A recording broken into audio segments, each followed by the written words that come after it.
Bom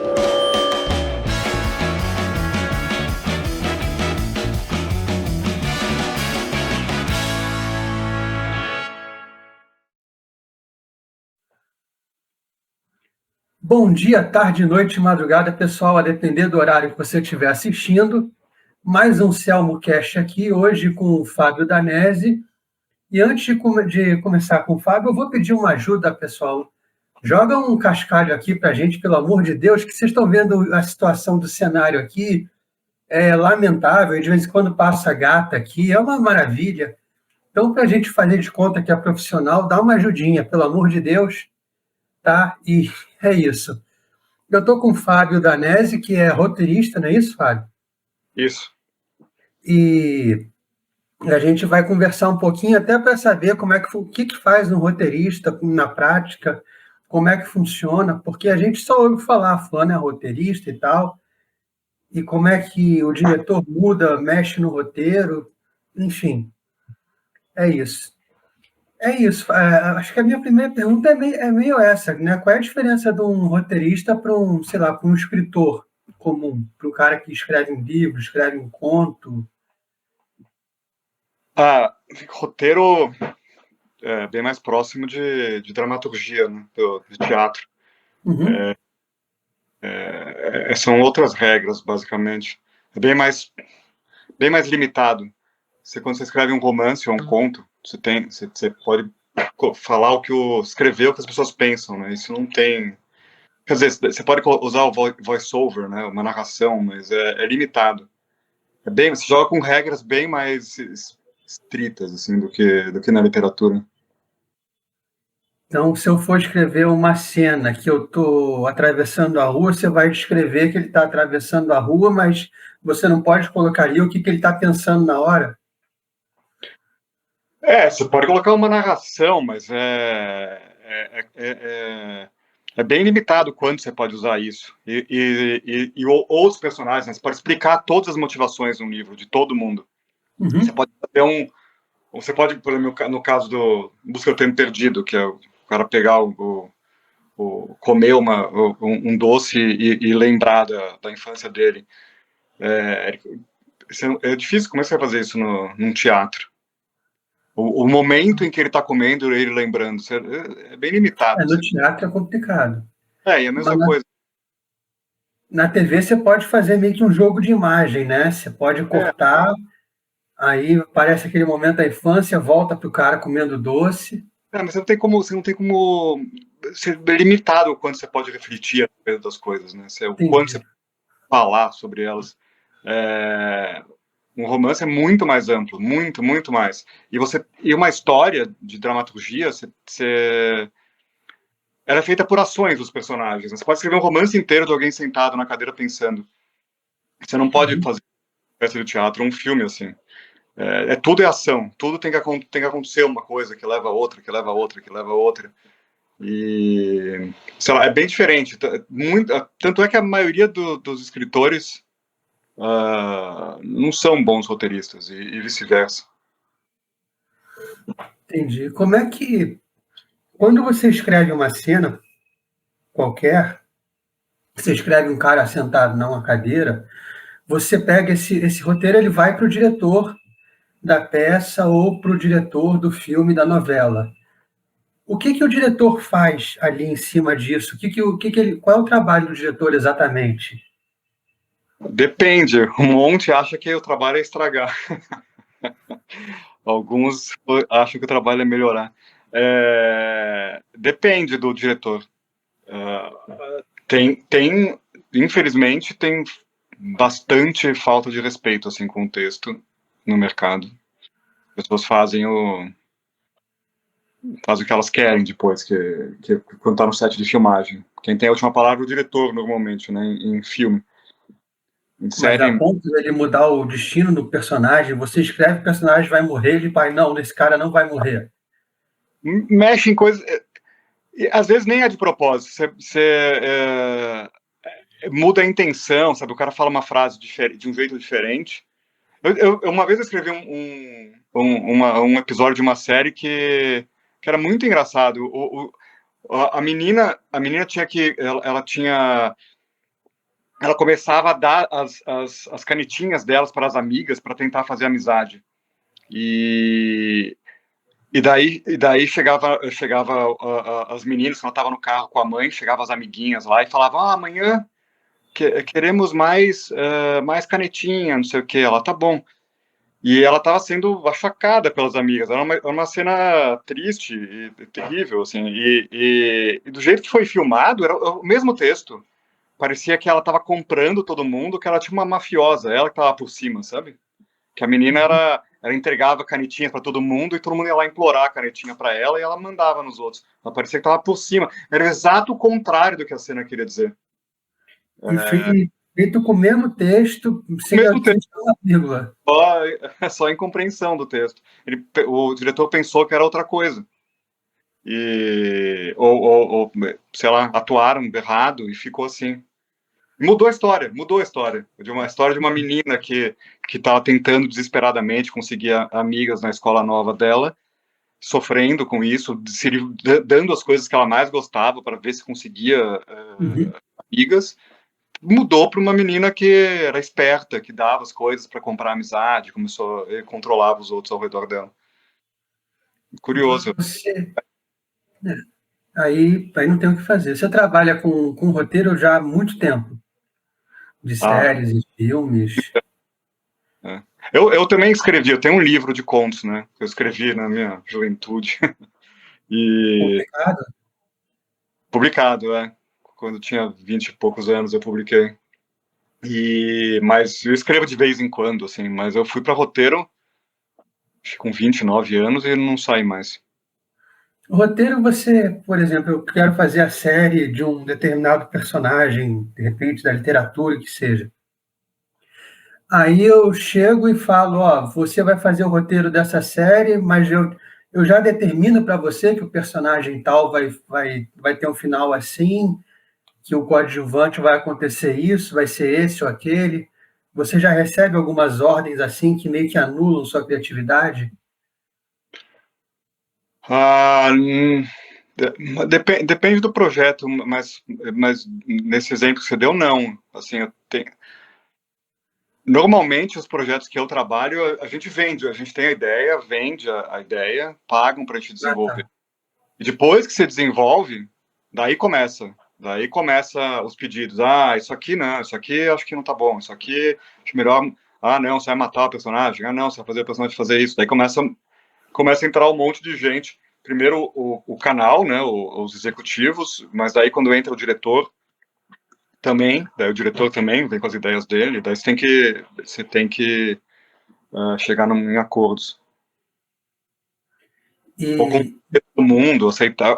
Às vezes você está errado mesmo, né? Tem que mudar. É um trabalho. Quando todo mundo está remando para o mesmo lado, todo mundo gosta da história, todo mundo quer a mesma coisa, daí todo mundo contribui e daí tem mais chance de ficar legal.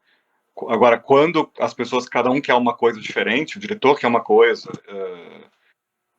Eu tenho uma série que chama Hill Heroes, que passou na Fox, que eu gosto muito dos roteiros. E especialmente a primeira temporada, ela sofreu, assim, foi filmado de um jeito que a gente não gostou, e a gente ficou na ilha de edição arrumando, e acho que ficou legal, assim, mas ficou bem diferente, várias coisas ficaram diferentes do que a gente queria. E é isso, quando vai cada um para um lado, as chances são de dar errado. tem pressão do público também, o público se apega a um personagem, aí você acaba tendo que manter um cara que você queria matar na série. Eu fiz uma série que durou alguns anos, né? Que foi O Negócio, que eu fiz com o Alexandre Soares Silva. E daí a gente não tinha. O canal nunca pedia pra gente ouvir ninguém de público. Mas a gente, na internet, eu acho que, por exemplo, tinha um personagem que o público falava muito mal, e a gente gostava do personagem, mas a gente acabou diminuindo um pouquinho ele. Não muito, mas a gente acabou diminuindo, porque todo mundo falava mal. Mas a gente gostava dele. A gente manteve ele teimosamente. Manteve, mas assim, Um pouquinho. A gente manteve ele teimosamente até o final da série. porque todo mundo achava que o cara era horroroso e tal. É, graça, não gostavam das histórias, reclamavam, era um monte, a gente olhava no Twitter, era um monte de comentário reclamando do personagem, sempre, todos os episódios. A gente não conseguia entender, porque a gente achava o personagem muito divertido e o ator muito bom. A gente não entendia. Mas às vezes o fato do personagem estar gerando essa reação significa que o ator é excelente. Sim. Eles achavam sem graça, e era pra ser engraçado. Entendi. As pessoas achavam que estava tirando, que era um personagem secundário, estava tirando. Eu quero ver os outros, eu quero ver esse cara, sabe? Sei. Porque a gente se apega, né? Se apega ao Fábio, se apega ao Selma e não quer ver o Alexandre aparecendo que tira o tempo deles. É complicado. E aí você já trabalha. Quem quiser conhecer seu trabalho, quais as séries que você acha mais legal assim para indicar para. Não, eu escrevi que eu fui o roteirista-chefe dessa série da HBO, que é O Negócio, que é uma série que eu gostei bastante do resultado. Eu criei e fui roteirista-chefe também do Júlio Fantasmas, que foi a primeira série que foi comprada para ter remake nos Estados Unidos. A Netflix fez nos Estados Unidos um remake que chama Julian the Phantoms, e tanto a versão brasileira quanto a americana eu gosto bastante. Eu não participei artisticamente da versão americana, mas eu gostei bastante do que os roteiristas americanos fizeram. Ficou muito legal. A versão brasileira também está no Netflix? A versão brasileira, acho que não. A versão brasileira é da Nickelodeon. Eu não sei onde está. No YouTube tem. No YouTube dá para ver todos os episódios. Mas essas duas séries, eu fiz uma série que chama Real Heroes, que apesar dos problemas que teve, eu acho que eu gosto bastante. E fiz uma série que chama Modern, não sei se você lembra, uma série que acho que foi a segunda série de TV a cabo do Brasil. A primeira acho que foi Mandrake, da HBO, a segunda foi Modern, que passava no GNT, que fez um sucesso na época. Foi a primeira série que eu escrevi. E eu gosto bastante também. Eu vou procurar essas. Você fez Júlio e os Fantasmas e fez, que é uma série infantil, e fez o negócio, fez outras que são adultas. É mais difícil trabalhar para o público infantil? Para mim, não, acho que para outras pessoas deve ser. Eu gosto de escrever. Eu escrevi também o desenho animado do Sítio do Pica-Pau Amarelo. Eu gosto de escrever para criança. O Júlio Fantasma é um infanto juvenil, né? Ele é mais para pré-adolescentes, assim. E adolescentes, pré-adolescentes. Mas eu gosto de escrever, eu não sei. Tem uma frase do Stephen Moffat, que é o roteirista do Sherlock. Ele falou que a diferença de uma série infantil para uma adulta é que a infantil trata de questões mais sérias. De um certo modo é sim. E o que você leu ao longo da sua vida de livros, de literatura, isso acho que teve um impacto muito grande no seu trabalho de roteirista, né? Você não teria como você ser roteirista sem isso. Acho que sim. Mas eu não sei de onde. Sempre que eu lanço uma série ou um filme e na entrevista me perguntam quais as minhas influências, eu realmente não sei, não sei dizer. Não tem um autor que seja favorito, alguma coisa assim? Em literatura eu gosto muito de Proust, mas não tenho nada no que eu escrevo de Proust, sabe? Entendi. Porque até o Proust ele não tem como encaixar em roteiro o que ele faz, né? Esse lance de pegar uma fruta e morder e lembrar de alguma coisa por aquele sabor, isso é inaplicável, né? Como você já falou. E o Proust, acho que ele tem uma obra só, né? Os 7 volumes. Não sei se eu... Ele tem uns contos também. Ah, tá. Então, não conhecia os contos dele. Então, filmes, você já fez algum? Que a gente Fiz possa... Dois. Hã? Fiz dois. Tem um que chama Confia em Mim, tá na Netflix. E tem um que eu fiz com o Alexandre, de novo, e acabou tá aí terminando a pós-produção agora. Vai estrear no cinema esse ano ainda. E tem um nome vai chamar Pronto Falei, que é um nome, não era nosso primeiro opção, nosso primeiro nome, mas espero que ajude a fazer sucesso. Tomara. E quando você vai ao cinema, quando você vê uma série, você tem um olhar muito mais crítico, já que você é roteirista, você tem um olhar muito mais crítico do, pô, os caras erraram nisso, erraram naquilo, ou você meio que desliga?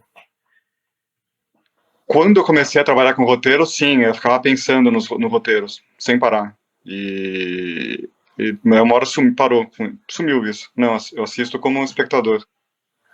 Já consegue se desligar. Foi naturalmente aconteceu isso. No começo, quando eu aprendi a roteiro, eu fazia aula com os professores americanos e pensava o tempo inteiro, lia livro de roteiro sem parar. Nesse começo, eu ia no cinema, eu assistia um filme em casa e eu ficava pensando, isso aqui, usou, o cara pegou uma faca, vai usar a faca depois. Eu ficava o tempo inteiro pensando estruturalmente assim, no que estava acontecendo e tentando entender o mecanismo todo e adivinhar o que ia acontecer. Mas isso acabou. Ainda bem, é ruim assistir assim. Imagino. Algumas coisas são meio óbvias, né? Em questão de você ver o personagem fazendo alguma coisa, você sabe o que vai acontecer em seguida. Eu lembro de uma cena de novela que eles ficaram um tempão mostrando a empregada arrumando a bandeja para levar para o quarto da patroa. E aí, por óbvio, quando ela abriu o quarto da patroa, ela viu alguma coisa que ela derrubou a bandeja. Era bem óbvio que isso ia acontecer. Não estava bem escrito, né? Você tem que enganar o espectador, né? Se ficar óbvio. Óbvio não é tão legal. E se eu quiser ser roteirista? Agora eu quero ser roteirista. Qual é o caminho? Escrever um roteiro. Mas, E mandar para. Você tem dois caminhos. Alguns caminhos, sei lá. Um caminho, você pode criar um projeto, depende do que você quer, filme ou série, e mandar para os canais de streaming, por exemplo. Hoje em dia tem Netflix, Amazon, Globoplay, então, todo mundo é aberto a receber projetos de fora. A Netflix tem um link, qualquer pessoa pode mandar. Você entra lá e cadastra o seu projeto e manda. E eles recebem, acho que eles recebem mais de 1.000 projetos por mês. E eles avaliam todos, até onde eu sei. E esse é um caminho, você pode criar você sozinho na sua casa e você mesmo ir atrás de vender. Você não precisa nem ter escrito os roteiros todos, basta a ideia, né, e algum desenvolvimento dela. Mas você também pode ir pelas produtoras, né? Você manda você olha quem são as grandes produtoras que produzem filmes e séries, e daí você manda o exemplo do que você escreve para bora na internet. Warner, por exemplo. Oi? Por exemplo, eu mando para o Warner. Não, mas o Warner é um canal, então, se você quiser, você pode ir direto no canal, ou você pode ir nas produtoras. Você olha lá, sei lá, O2, daí você vê lá quem que... Achei que o Warner fosse produtora também. Daí você manda para eles, vê quem é o cara de roteiro lá. Daí você manda para as pessoas e o exemplo do seu trabalho, do que você escreve, de como é o seu estilo. E o Alexandre, por exemplo, de novo falando dele, ele é um excelente romancista, né? Acabou de lançar um livro extraordinário, um romance extraordinário, né? O Totolino agora. E ele não escreve, acho que ele nem pensava. Eu sempre quis ser roteirista, assim. Eu sempre gostei de cinema, assim, desde pequenininho. O Alexandre, acho que não passava muito pela cabeça dele ser roteirista. Ele é um romancista e quando eu comecei a fazer essa série O Negócio para a HBO, a gente precisava de mais um roteirista na sala e a gente abriu concurso, vai. As pessoas escreveram cenas da série e mandaram pra gente. O Alexandre foi um deles. E a gente leu todos, que todo mundo tinha escrito, e foi unânime que do Alexandre era o melhor. A gente contratou ele, daí ele ganha a vida como roteirista, desde então. Mas foi assim, ele escreveu, mandou pra gente, a gente gostou. Uhum. Precisava de contratar mais alguém. Eu entrei assim, eu entrei, essa série Modern que eu te falei, que passava na GNT, foi criado pelo Luca Paiva Mello e pelo Rodrigo Castilho. Eles abriram um concurso também, assim. Eu fazia parte de uma associação de roteiristas, eu recebi um e-mail lá. Quem quiser tentar fazer parte da equipe de roteiro do Modern, escreve, tem que escrever isso, aquilo. Tinha lá o que tinha que ser feito, o tipo de cena que tinha que fazer. Daí eu escrevi, mandei e eles me contrataram. Eu entrei assim. Mas a formação do roteirista é a faculdade de letras? Ou tem um curso próprio para roteiro? Acho que é variado. Tem gente que tá muito na moda fazer curso de roteiro, né? Muita gente faz e eu acho bom fazer.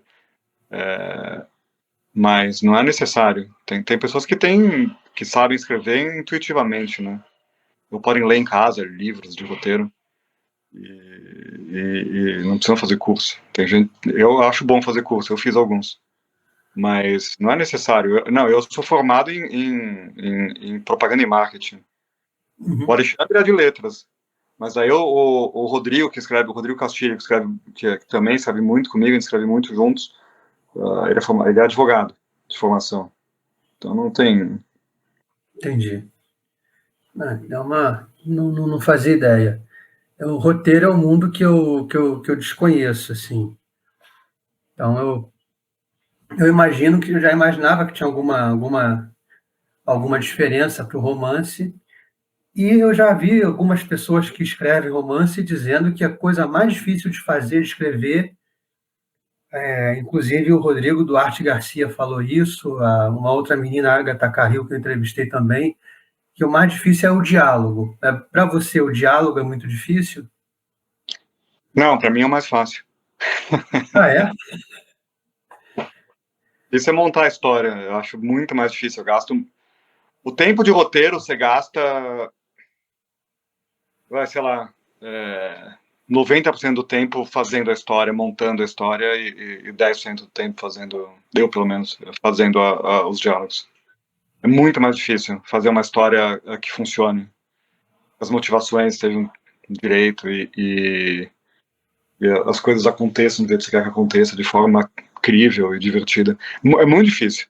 Muito difícil. É a parte mais difícil. A gente fica meses numa história, às vezes. Na hora de escrever, para mim, a parte no momento que está pronto, que a história está toda pronta, que as ideias das cenas estão prontas, e eu começo a escrever o roteiro, que eu começo a desenvolver um pouco mais e colocar diálogos, é aí que eu me divirto, é a parte de se divertir. Entendi. Toda a parte antes é desespero total e absoluto. Montar o personagem próprio é o maior desespero, né? Que esse aqui é o Fábio, ele odeia o fulano por causa disso e disso e disso. Essa é a pior parte para você. Montar a história inteira. Você conseguir, uma história bem simples. O menino perdeu o cachorro e tem que procurar o cachorro e o que acontece nesse período, quais são os obstáculos que ele vai encontrar, como que ele vai ficar cada vez mais longe do objetivo dele e até ele conseguir encontrar o cachorro e o que ele vai ganhar e perder nessa jornada até o fim da história. E você conseguir criar toda essa história de um jeito... Todas as cenas tendo um movimento, que todas as cenas acontecendo uma coisa importante, que muda alguma coisa nessa jornada do personagem, uma cena após a outra, e a história A, normalmente você faz mais de uma história A, B e C, e como elas se conversam entre si, como uma influencia a outra. Entendi. Você tem que montar isso, e todas as motivações de todos os personagens têm que estar direito, tem que estar funcionando, tem que ser críveis, as pessoas têm que acreditar, os personagens têm que ser gostáveis, tem que se interessar por esses personagens, mesmo que sejam do mal, você tem que se interessar querer ver esses personagens. E daí você tem essa parte toda de montar essa história é a parte difícil para mim. É a parte de escrever os diálogos, é a parte da diversão. E é meio paradoxal que determinado personagem ele tem que ser ruim para os outros, mas para o espectador ele tem que ser atraente, né? O vilão tem que ser atraente para o espectador. Tem várias limitações na dramaturgia. Para uma pessoa chata, não pode ser chata de verdade, né? Senão fica insuportável se assistir. Eu tenho uma série... que série que é? Qual que é o nome mesmo? É uma série da HBO, uma minissérie de uns anos atrás, uns 2 anos atrás, acho. E tem uma personagem que aquela Juliette Lewis faz, eu esqueci o nome da série. Mas a Juliette Lewis faz uma personagem, ela é super boa atriz, e ela faz uma mulher muito chata. E é insuportável ficar assistindo, porque é uma pessoa chata, muito bem feita. E é insuportável de assistir. O trabalho dela é tão bom que a gente não quer ver. Pois é, bem escrito e bem atuado, só que não dá, você não pode ter isso. O tédio, por exemplo, você não pode retratar tédio também bem feito. Você não pode fazer um tédio realista. Porque senão você vai entediar todo mundo que está assistindo. E o cara do mal não pode ser um cara do mal que você tem um nojo absoluto, você não pode olhar na cara dele. Não pode, senão você vai querer ver o filme. Tem que ter algum charme, sei lá, tem que ter alguma coisa. Entendi. Você já falou dos filmes e séries que você fez, você não tem projeto assim de escrever um livro, um romance, alguma coisa do tipo? Aí eu tenho 2 projetos de livro que eu tô trabalhando aos pouquinhos, mas não é romance. Com livros de humor, assim, brincando com filosofia. Não são Mas crônicas nem contos também. não, são falsos ensaios. Ah, tá. E brincando com filosofia. Mas eu tô escrevendo aos pouquinhos, assim, e não é história. Assim, eu não sou romancista, eu não me vejo como romancista, eu nunca consegui escrever meus contos. O maior conto que eu já escrevi na minha vida tem 8 páginas. Eu faço contos, a maior parte dos meus contos tem meia página, uma página. Eu não sou romancista. Entendi. E não pretende, não tem nenhuma mas e cinema você tem aspiração, tem projeto para fazer mais coisas depois do Pronto Falei, você tem outras ideias já a caminho? Tenho ideias. A gente tem alguns projetos, eu, Alexandre e o Rodrigo, que eu falei também. Mas a gente não tem nada certo ainda. Não sabe o que vai fazer? Não, a gente tá começando agora uma série pro Netflix, que a gente vai começar a desenvolver agora. Se tudo der certo. A gente começa daqui umas 2 semanas. E a gente eu vou me dedicar a esse projeto por enquanto. E nesse meio tempo eu vou tentar vender algumas das ideias de filme também. Pra gente fazer. Se o Pronto Falei for bem, se as pessoas gostarem, acho que vai ficar mais fácil de fazer logo, porque o meu último filme é de 2000 e... o primeiro filme é de 2014. Vai lançar agora, 2022, né? Eu queria fazer mais frequência filme. E o tempo que você gasta fazendo filme é muito maior, a dedicação para filme ou para série? Tem alguma diferença? Pra série é muito Forma mais. de trabalho, o tempo gasto, o que muda para quem está trabalhando como nessa função? Série, você faz uma série, sei lá, entre 9 meses e 1 ano, mais ou menos, é o tempo de trabalho que você fica fazendo a série, só a parte de roteiro. Uma série grande, né? E filme, eu imagino que nos Estados Unidos tenham pessoas roteiristas que ficam esse tempo todo, ou até mais, né? A Pixar, eu li que a Pixar, eles demoram 5 anos com os roteiros, eles ficam 5 anos fazendo o roteiro. Mas aqui, a minha experiência é de meses, poucos meses, assim, 3 meses para escrever o filme, 4. É bem menos tempo. Tudo bem que é menos páginas também. Entendi. Você tem uma rotina assim de escritor, de acordar cedo, você escreve porque é melhor escrever para você de manhã? de noite você já não consegue? Você tem alguma coisa assim? Como é que é a rotina do escritor? Isso para mim mudou ao longo da vida, assim. Hoje em dia eu gosto de trabalhar de manhã e de tarde. À noite, chega à noite sei lá, tenho 2 filhos, você tá cansado depois, Sim, à noite, sim. você tem que fazer lição com as crianças, botar todo mundo para dormir, aí sentar para escrever 10 da noite, assim, eu não tem gente que gosta, né? Eu li uma entrevista do Nelson Rodrigues esses dias, e ele conta que ele escreveu o Vestido de Noiva, às 10 da noite, todo dia às 10 da noite ele sentava para escrever, ficava até de madrugada escrevendo. Eu não consigo fazer isso. Antigamente eu conseguia, mas hoje em dia não. Hoje em dia tô velho. Eu prefiro escrever de dia mesmo. Chegar à noite, o cérebro já dá uma descansada, né? De tanto pensar ideias, Sim. eu imagino. E, bom, vamos começar aqui que a gente pergunta sempre. Como é que era na sua infância o tratamento? Como é que seus pais incentivavam ou não incentivavam a leitura na sua casa? Ah, é, não tinha muito incentivo, não. Foi um mistério eu ter me interessado, assim. Era até eu lembro que a mãe falou. Eu lembro das coisas mais antigas que eu lembro, quando eu tinha, sei lá, 5, 6 anos. Minha mãe falou que leitura, falou alguma frase assim, meio bobo, assim, a leitura é o alimento da alma. Eu lembro que aquilo me impressionou, assim, a alma, tem que alimentar, né, a alma, tem Uhum. que alimentar ela. Mas eles não liam muito, meus pais, e não, não incentivavam. Assim, eles me davam dinheiro para eu comprar os livros que eu queria, tal, mas era até, na verdade, desincentivado, assim, eu ler muito era mal visto, como espera. Vai que esse moleque vai acabar querendo virar artista, sabe? E não vai ter uma profissão rentável.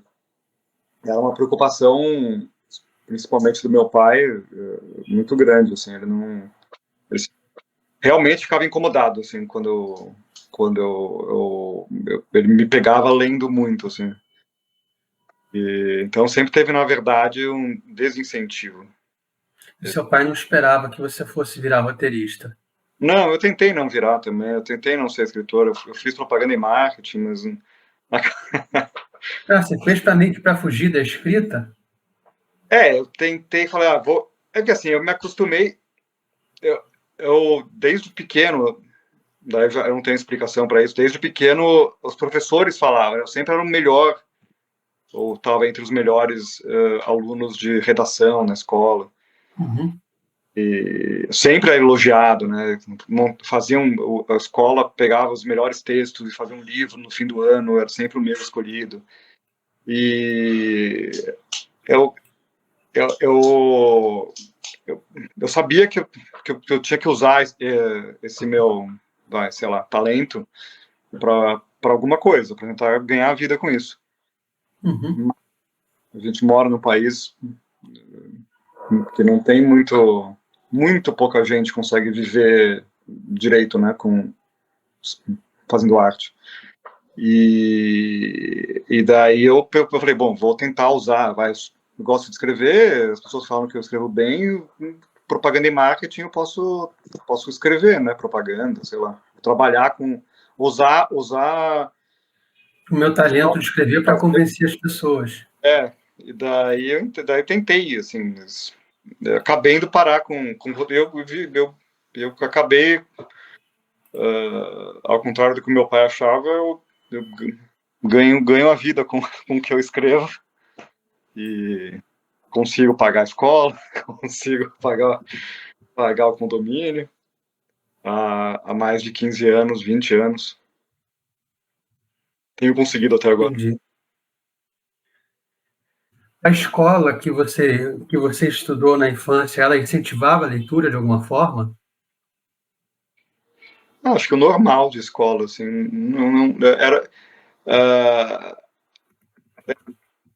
eu lembro mais da adolescência, que era um incentivo ruim, né? Que era eles tentando incentivar, eles destruíam o gosto pela leitura das pessoas.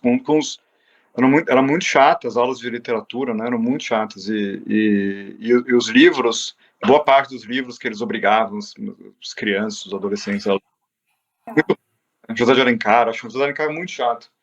Muito chato. Daí, assim, as pessoas. Eu lia Machado de Assis por prazer, não por causa da escola. E eu ficava indignado que, sabe, todo mundo achava que era a mesma coisa, José de Alencar e Machado de Assis, cara, e botava tudo no mesmo saco, né? Porque você criava um ódio à leitura no geral. E isso era bem ruim. Mas, não sei, eles tentavam incentivar, né? Saía errado, não dava certo, mas eles tentavam. Tem os incentivos que não são os que a gente gostaria que fossem. É. Então, outra pergunta que eu queria fazer, porque eu estou pensando aqui na minha escola mesmo, ela incentivava com algumas coisas tipo os caras do Pedro Bandeira, que eram legais, mas assim, nem todo mundo, nem toda escola tinha essa sacada de vamos aproximar eles com uma leitura infanto-juvenil. E outra coisa que eu fiquei aqui balançado me pensando é que eu fiz uma entrevista com uma menina chamada Michelle Cohen, e ela fala que o contato que a criança tem hoje com a literatura, o adolescente, é que ele passa desde o maternal até a oitava série sem ter contato, sem ter um incentivo para ler, nenhum. Aí chega no primeiro ano, ele tem que ler O Alto da Barca do Inferno, do Gil Vicente, de uma forma meio investigativa.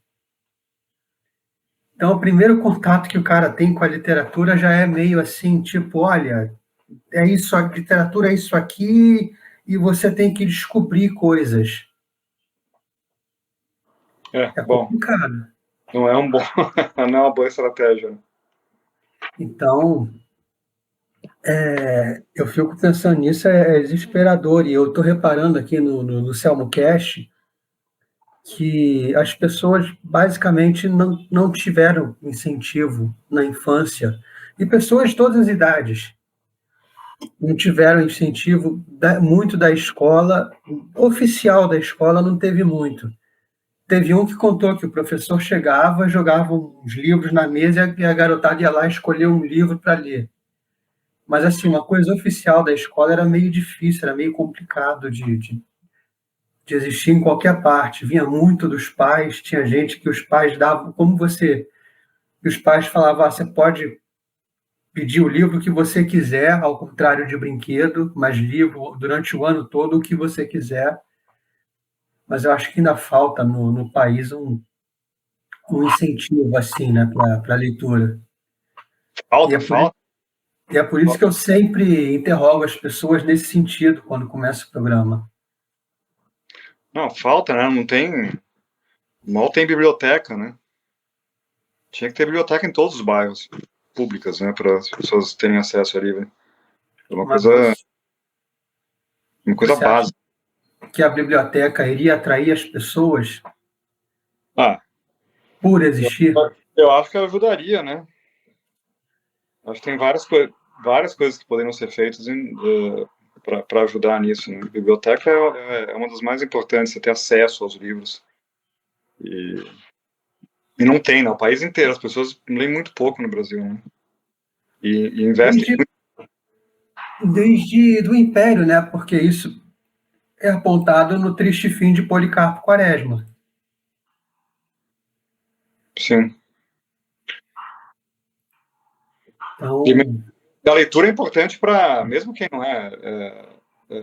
é artista, quem não quer viver de escrever, nada disso. Eu vi uma entrevista esses dias, aí aquele Warren Buffett, que é um dos maiores investidores, os caras mais ricos do mundo, ele falou que ele gasta 80% do tempo dele lendo. É, é importante ler, né, para você entender as coisas. não só artística, coisas artísticas, você entender o mundo, entender, né, as empresas. É importante para você ser uma pessoa inteligente. E é ruim um país que é tão limitada a leitura, né? As pessoas leem tão pouco.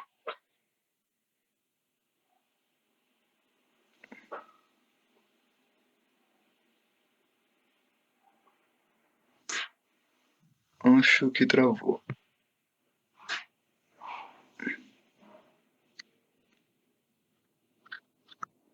Aqui.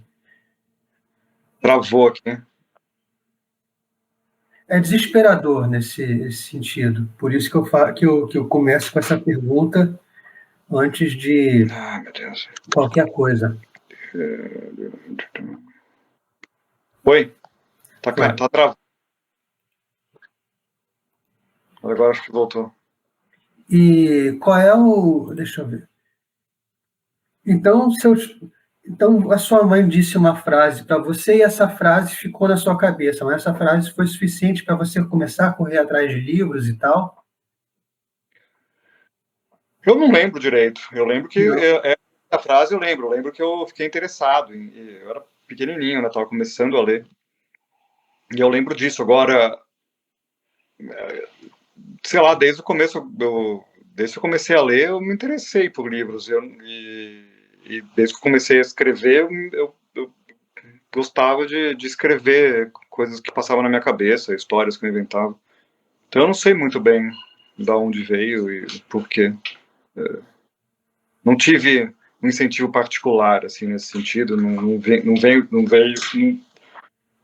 Eu não vim de uma família que, que dá atenção particular a essas coisas. Não sei dizer. Entendi. Você consegue lembrar qual foi o primeiro livro que você gostou, assim, que você falou, esse negócio de ler é muito legal? Não, mas não, o primeiro livro não, mas o que eu gostava quando eu era pré-adolescente, assim, os livros quando eu comecei a ler livros grandes, né, sozinho, por prazer, assim, eu gostava muito, eu lia tudo tudo, botava a mão em todos os livros da Agatha Christie que eu podia, lia, tinha O pilhas. Poirot, Oi? Poirot, Hercule Poirot, não é isso? Poirot. Poirot. Gostava muito da Agatha Christie, Luciano Veríssimo também, gostava muito. E aí eu lia Marcos Rey, toda aquela coleção Vagalume, sabe? Acho que existe ainda. Gostava muito daquela coleção Para Gostar de Ler também, tinha quando eu era criança. E eu Li li essa tudo. coleção.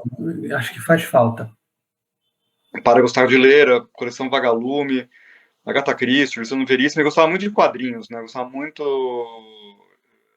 Eu peguei os quadrinhos quando eu era pré-adolescente, adolescente, que começou essa tendência de deixar um pouco mais adultos os quadrinhos. Frank Miller, Alan Moore, esse pessoal. Eu gostava muito, muito, muito. Eu lia tudo também. Mas era muito legal mesmo. As histórias do Alan Moore eram. Eu nunca reli, assim, eu guardei a boa lembrança, assim, Ficou a nunca memória afetiva. Mas é gostei. legal. Até hoje é legal. Você relendo é legal. Vamos saber. A Piada Mortal, por exemplo, eu adoro até hoje. Então, eu acho que são coisas que não envelheceram mal, como dizem por aí. Então, isso também fez parte da minha infância. E quando eu era moleque, uma coisa que eu gostava de fazer, eu ia para o quarto da minha irmã, lá tinha um armário cheio de revistinha da Mônica. Então, ela ia para escola, faculdade, sei lá para onde ela ia. Eu ficava no quarto dela lendo revistinha da Mônica. Uma lembrança que eu tenho. Quadrinhos, eu acho que dá uma ajuda nesse sentido, né? Dá um incentivo. Eu gostava bastante de Tio Patinhas, eu colecionava especificamente o Tio Patinhas, Uhum. revistinhas dele. E também lia, E, né? hã? E Também li o também, quê? também lia a Turma da Mônica. É. E depois eu fui crescendo, fui atrás do Super-Homem, do Capitão América, enfim, como todo mundo, eu acho.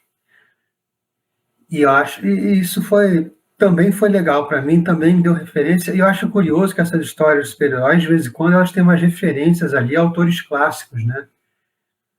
Então acho que acaba dando uma incentivada do tipo, da onde será? Quem é esse autor aqui? Que livro é esse? Tal, você acaba pode ir atrás. Você tem ali umas referências para ir atrás. A própria história de algum deles remete a clássicos da literatura, como o Hulk, que te remete ao Médico e o Monstro.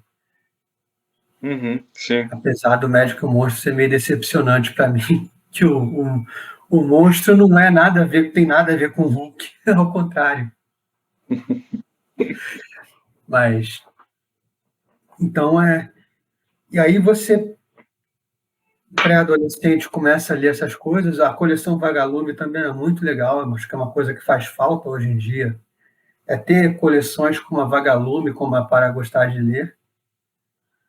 E aí tinha algum personagem que esse detetive da Agatha Christie, você queria ser igual a ele, você gostava das características dele, pensava, pô, eu quero ser um cara esperto como esse daqui. Não sei, não tenho memória disso, né? Eu gostava muito dele, mas eu não tinha, acho que eu não tinha, não me identificava assim com ele, não. Só admirava. Eu Algum queria ser, personagem.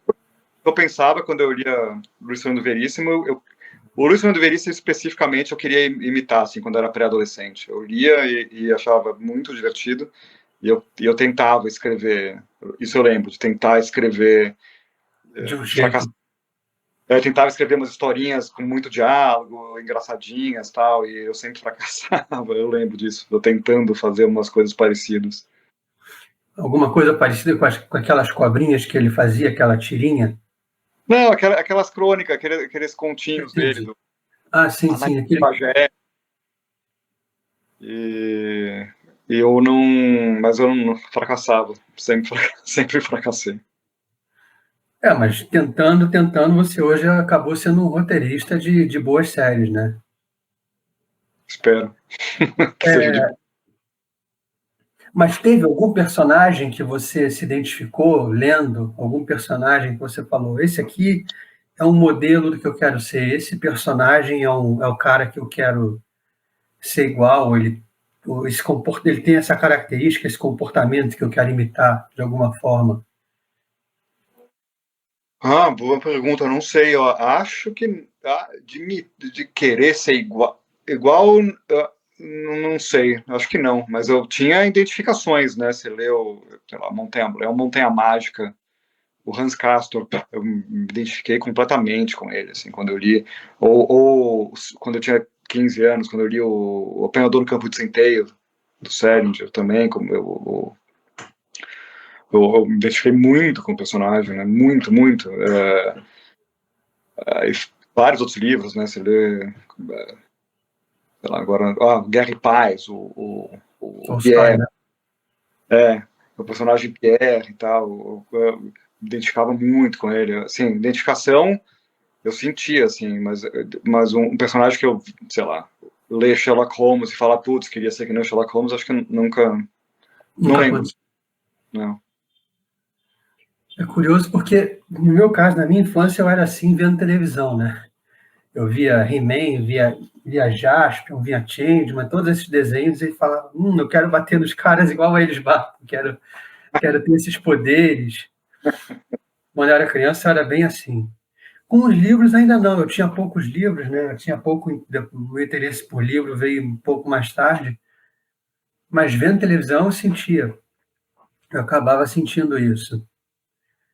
E quando a gente é criança é engraçado, a gente vê o herói fazendo golpe, a gente vai para o recreio na escola e faz no amigo a mesma coisa que viu na televisão. Era legal, assim, a minha infância, né? Nesse sentido, foi muito legal.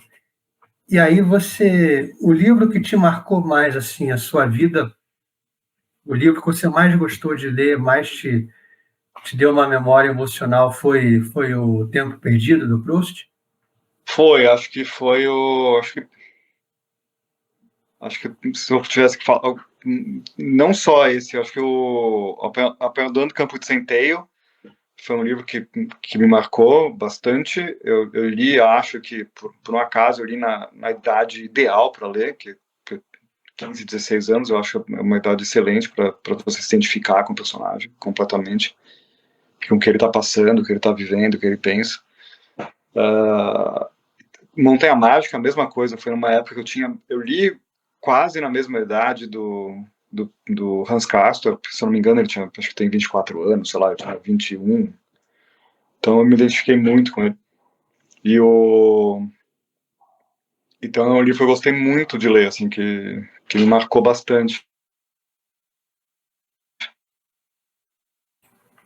Tá certo.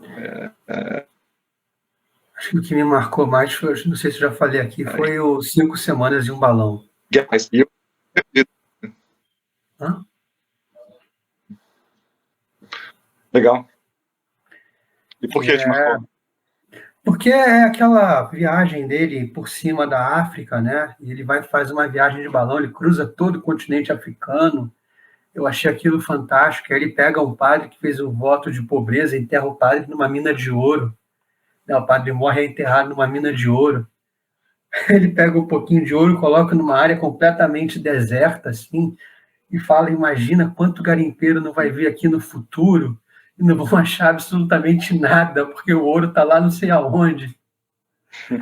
Então, eu achei.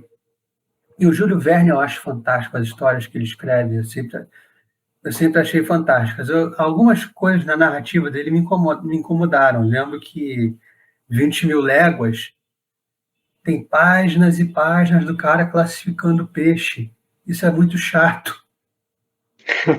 O protagonista, eu vi um peixe da espécie tal, da família, não sei o que. Eu falei, meu Deus, chega, eu quero ir para ação, para com essa merda. Mas mesmo assim são histórias legais. Sim. Mas todo livro eu acho que ganharia com com uns bons cortes. Só que o problema é encontrar quem faça esses cortes direito. Eu acho que o Moby Dick também merece É, uns cortes assim, porque tem umas paradas de ciência as baleeira, aulas da baleia, né? do século XIX, o cara falando sobre, dando aula de espermacete. Eu falei, cara, eu não quero saber disso. Tá bom, chega. Vamos para a parte que ele corre atrás da baleia, tá? Deixa essa aula para depois. Tem umas coisas assim. Por outro lado, quando eu leio que um texto, eu leio algumas editoras falando, o texto foi cuidadosamente reduzido. Eu olho, não quero. Sim. Não estou afim desse cuidadosamente reduzido. O ideal é que o próprio autor conseguisse cortar, mas não consegue. Então, Não, mas quando é terceiros cortando assim, para ficar mais resumidinho, eu não quero. não dá. Vamos cortar as coisas erradas. Exato. Então, não acho legal. E você é pai hoje, né? Você tem 2 crianças, não é isso? Isso. Como é que você incentiva a leitura? Você tem um grande inimigo aí, que é o videogame, que é o tablet, a televisão a cabo. Na nossa época já era complicado, que só a televisão comum, só com controle remoto, às vezes nem isso já era um grande desafio. Agora a televisão tem controle remoto, vai para o Netflix, vai para o YouTube e liga no videogame. Como é que Sim. você faz para incentivar a leitura? Ao mesmo tempo tem o Kindle, né? Que dá para você pode comprar um livro que você está com vontade de ler, na hora que você quiser, você compra e lê na hora. Eu e minha mulher, a gente lê com as crianças, desde que elas eram pequenininhas, a gente lia com elas. Vocês contavam histórias para elas? A gente lê livros juntos, e daí minha filha, tem uma filha de 13 anos, e gosta de ler os livros. As amigas dela gostam de ler, assim, esses livros que fazem sucesso. Tem muitos livros de adolescente que fazem muito sucesso, que todo mundo, tipo, a escola inteira lê, sabe? Um de Nós Está Mentindo, por exemplo, que virou uma série, acho. É uma série de livros.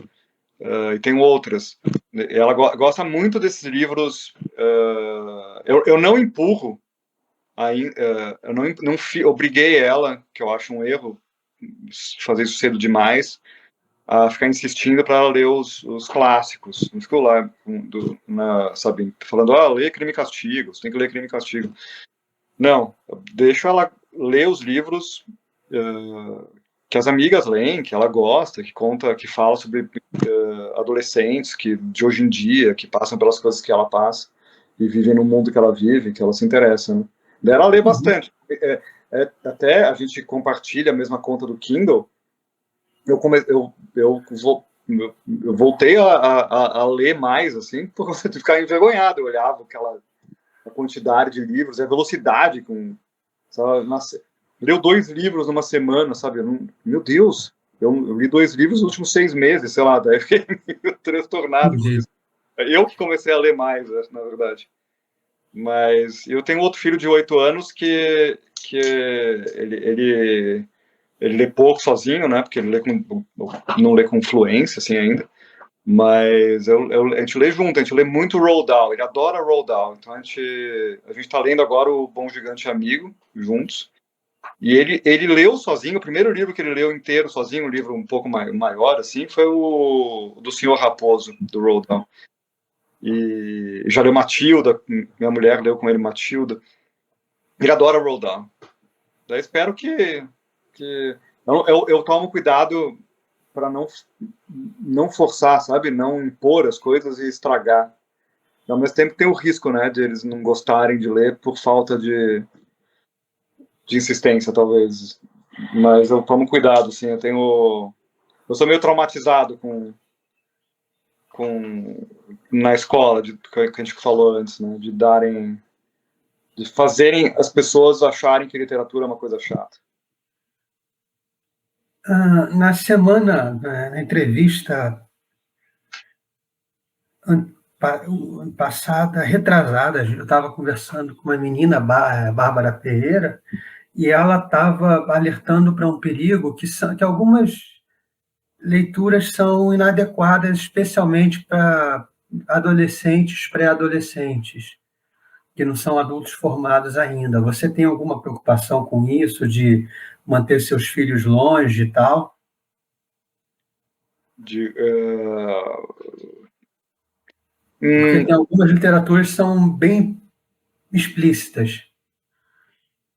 Não sei se você viu no Twitter há uns anos, acho que na virada desse ano, né, de 2021 para 2022, ou anterior, uma menina botou assim, eu li mais de 100 livros esse ano. E ela botou um GIF que rodava a capa dos livros que ela tinha lido. Uhum. E ali aparecia um monte de cara sem camisa nas capas. Uhum. Então, é uma coisa que você acaba confundindo o que é boa literatura com a literatura que dá um prazer de um jeito que a gente não espera, ou pelo menos não gostaria que uma criança consumisse. Uhum. Você tem alguma preocupação quanto a isso? Já teve? Como é que você... Não, eu acho que minha filha tem 13 anos, já dá... a vasta maioria dos livros, ela, no meu modo de ver, ela pode ler. E ela lê, como eu disse, eu tenho a mesma conta, a conta do Kindle é a mesma. Uhum. Os livros que compra, né? Eu tenho que comprar para ela e os livros físicos, os livros de Kindle, eu vejo que ela lê. Então, ela lê as coisas que as amigas leem também, é o que todo mundo lê hoje em dia, não tem nada... Nunca vi ela tentar querer ler uma coisa mais estranha, assim. Entendi. Não sei, nunca... A gente tinha preocupação com questão de série, né? Série, filme, quando ela era um pouco menor, assim. De não assistir coisas muito impróprias para a idade dela. Mas agora, com 13 anos, a gente é meio liberal nesse ponto. Ela pode ver quase tudo. Entendi. Então... E ela não se interessa por coisas que não são exatas. Ela naturalmente não se interessa por coisas que não são muito... Coisas, sabe? Filmes... sei lá, O Último Tango em Paris. Ela não vai querer assistir. Então... Entendi. E tá certo. E deixa eu ver, tem outras perguntas aqui que a gente faz sempre. A gente pergunta da sua vida com os livros, né, os personagens que você já falou que não teve nenhum personagem assim que tivesse tanta identificação a ponto de você querer ser como ele. E você já se apresentou. Hã? Eu não lembro disso. E você já teve diante de alguma situação na sua vida que você, a literatura, já me mostrou isso, eu sei como é que isso aqui vai terminar, eu não vou entrar nessa. Conscientemente, não, mas... na verdade, fez coisas para o contrário, né? Coisas ruins, na verdade, eu acho. Eu gostava muito de ler Jane Austen, eu tinha uma imagem... gostava muito de ler romances do século XIX. E daí você tem uma ideia de quando eu era adolescente, né? De como você tem que se comportar e como as pessoas têm que ser. E é um mundo que não existe, né? E daí você tem uma imagem... Aquele livro Ponto Contra Ponto, do Huxley, né? Ele tem uma parte que um dos personagens faz uma crítica à literatura, ao jeito que é ensinado, é dado literatura para os jovens. Ele fala que as crianças leem Romeu e Julieta e fazem uma ideia do que é o amor, assim, e depois passam o resto da vida sofrendo, porque não é assim a vida. E não existe esse tipo de coisa, ou existe muito pouco. E você cria, você acha algumas coisas ideais, assim, são verdadeiras, graças ao que você lê, e não é, né? Daí você tem que se adaptar ao mundo e atrapalha. Ao mundo como ele é.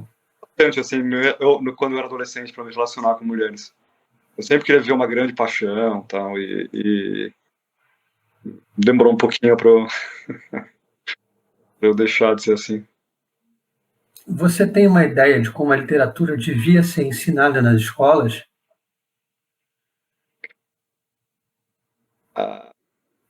Eu acho que, então, eu acho que não tem que tomar muito cuidado com... Tem que dar livros que as crianças se interessem. Tem que fazer as pessoas gostarem de ler antes de tentar empurrar os livros que a gente sabe que são importantes, né? Como você disse, tem livro que é importante, como Moby Dick, você deu exemplo. Não é um livro que os americanos são obrigados a ler, né? Lá em escola. Não é super... Ele tem a parte de aventura, que é muito divertida, né? Um cara perneta querendo se vingar Da baleia, de uma força da natureza. Então tem a parte de aventura divertida, assim, mas tem umas partes difíceis de ler, né? Como você falou. tem as aulas de biologia no meio do livro. Então depende do que você obriga, a idade que você obriga a criança a ler, você pode estragar o gosto pela leitura, sabe? Eu acho. Então acho que tem que... E aí os professores têm que sei lá, tem que ter bons professores. Eu lembro que tinha um professor na faculdade, eu fiz propaganda e marketing, tinha um professor tinha uma aula de psicologia, era sexta-feira, primeira aula de sexta-feira, era, sei lá, 7 da manhã tinha aula de psicologia, e o professor falou, no primeiro dia de aula, o professor falou o seguinte: não precisa, eu vou dar presença para todo mundo, ninguém vai bombar de falta aqui, ninguém precisa vir na aula, só vem quem quer. Uhum. Era na sexta de manhã, e quinta era o dia que a gente saía, todo mundo bebia, e todo mundo, assim, era o dia que chegar atrasado na faculdade, assim, era mais o professor falando que não precisava ir na aula, naturalmente era para ficar vazia, psicologia, nem tinha diretamente a ver com propaganda e marketing, então era para ficar vazia a aula. Esse cara era tão legal, e ele dava a aula de uma forma tão divertida, que era as pessoas acabavam indo. Todo mundo ia, todo mundo, era lotado. Eu sei que é difícil isso, mas tem que ter uma formação de professores também, né? Eu acho que a gente tem, de novo, falar as coisas erradas do Brasil, professores não são muito valorizados, né? Não, A são gente menos do que deveriam, né? e a gente precisava. Os professores deviam ganhar mais, melhor, deviam ser mais valorizados pela sociedade, para mais pessoas quererem ser professores, para um professor bom formar outros professores bons, e assim por diante. A gente não tem muito, né? Mas um bom professor, você vê aquele filme lá, Sociedade dos Poetas Mortos. Um professor como aquele, né, que Robin Williams faz no filme, faz todo mundo gostar de poesia. Né? Você vê o filme, quando eu vi esse filme, eu tinha o quê, 16 anos, me fez ler, ir direto para um livro de poesia, né, e ler poesia, querer ser um poeta. Eu sei que é um filme, mas tem pessoas assim na vida real, né, professores que conseguem fazer os alunos gostarem, né, do que ele está ensinando. Mesmo quando não é, pode ser meio chato até. Mas o professor consegue tornar atrativo, né? Poesia é uma coisa que te atrai assim como escritor, né? Me atraiu bastante quando eu era jovem, mas eu não levo jeito muito para coisa. Eu tentei, né, várias vezes fazer sonetos, tal, mas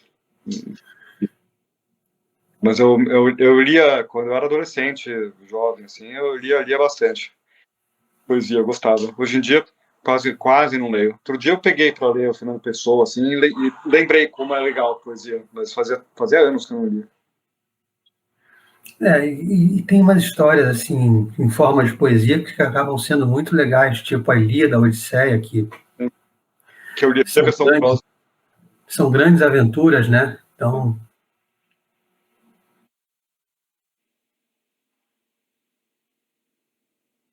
E aí, travou.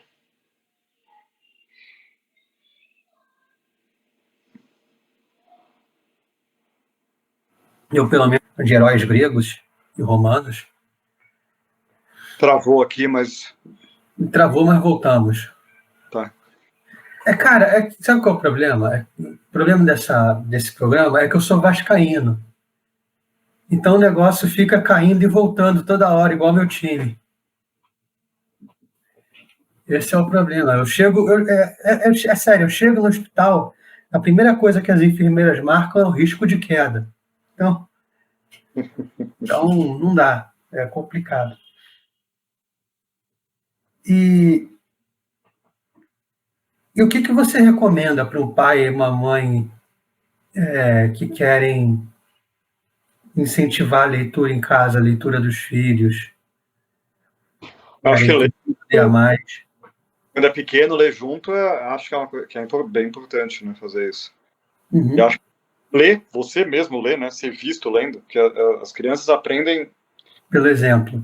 aprendem muito pelo exemplo, né, e você ser visto, assim, não adianta também um pai que fala se tem que ler e a criança nunca viu o pai com um livro na mão, né, então, O que eu faço né, eu faço uma coisa e digo outra. sim. Mais ou menos isso. Então, e você dá o exemplo da leitura em casa para os seus filhos, né? A sua filha tem a mesma conta de Kindle que você, e ela acabou superando o pai, mas você tem um exemplo em casa, né? Sim. A escola dela incentiva, de alguma forma, a leitura? Sim, a escola incentiva. Eles têm uma biblioteca legal lá e eles dão livros legais para eles lerem.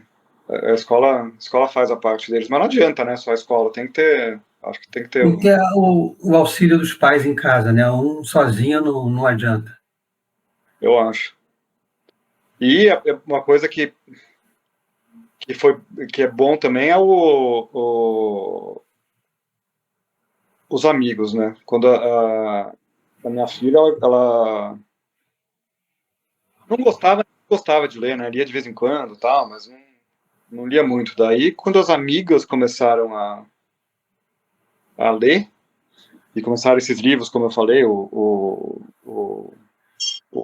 Um de Nós Está Mentindo, esse tipo de livro que faz sucesso hoje em dia para a idade dela, virou uma febre, assim, elas fizeram um clube do livro, e ela e as amigas, e daí elas iam um livro diferente, sabe? Um, dois livros por semana. Agora diminuiu isso.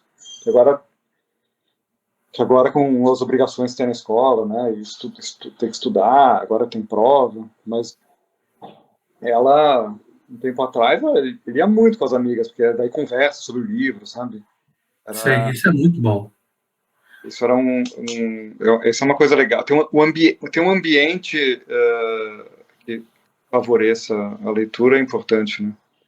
Você acaba fazendo o que seus amigos fazem, em grande parte, né? É compartilhar. Eu, no meu caso, eu era muito solitário nessa parte, assim.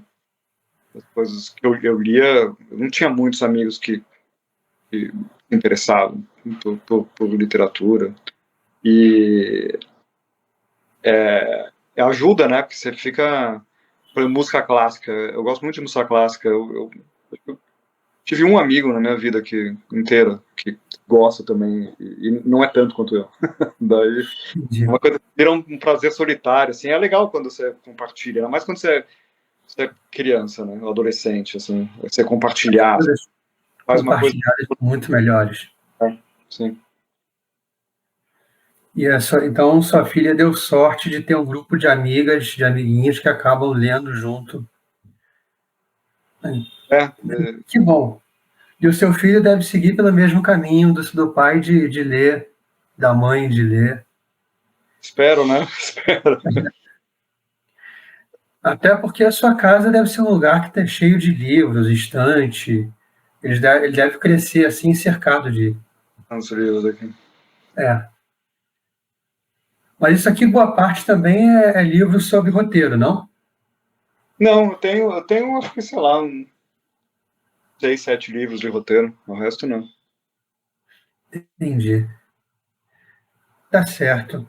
Cara, muito legal ter você aqui, Obrigado. participar desse programinha aqui, Mequetrefe. É Mequetrefe, mas é melhor que certos programas de 3 letras por aí, né? Eu que agradeço o convite. Foi muito legal conversar com você. E tu é bem-vindo para voltar sempre que tu quiser. De repente, você e o Alexandre para falar do Pronto Falei. Ah, legal. Podia fazer um junto com ele, né? Vai ser É, divertido. porque o Pronto Falei ele tá quase saindo, né? Tá quase sendo lançado. Daqui a Ele já alguns. foi, No fim do. Acho que até o fim do ano eu acho que vai ser um pouco mais pro fim do ano, mas vai lançar esse ano.